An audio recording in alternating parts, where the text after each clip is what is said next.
So what you will learn during this bootcamp, as I said multiple times at the previous video, this is a preparation bootcamp.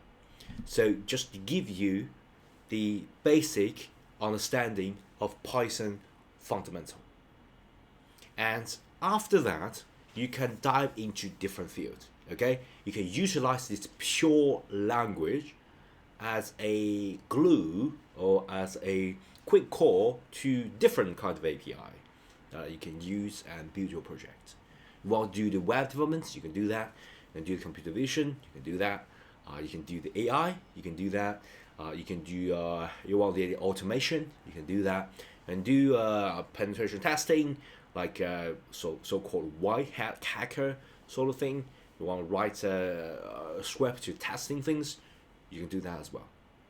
But my focus will be on artificial intelligence.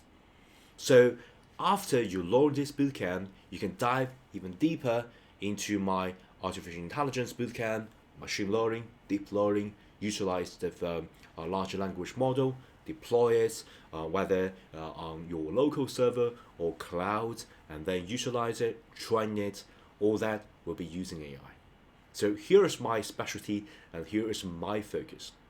So this will give you a great foundation, but remember, it's not including everything, okay? It's just including the fundamental of Python, like syntax, data structure, loops, functions, OOP, error handling, and all that, and just some of the essential Python libraries.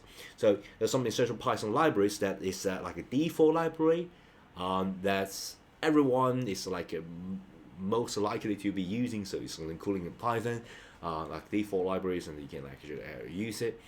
And during all that, as the later part of this this bootcamp, I'm going to show you how to write efficient and scalable code, and how to understand the file handling, modules, and basic concept of debugging, and that's it. Okay, that's it. Do not expect too much from this. This is just like more focus on the language itself. Okay. After that, I want you to dive deeper, choose some area specialist. But for me, I will provide a AI focused that utilized Python bootcamp that you can dive even deeper. Okay, so this is more like dive into the language. Let's dive into the language.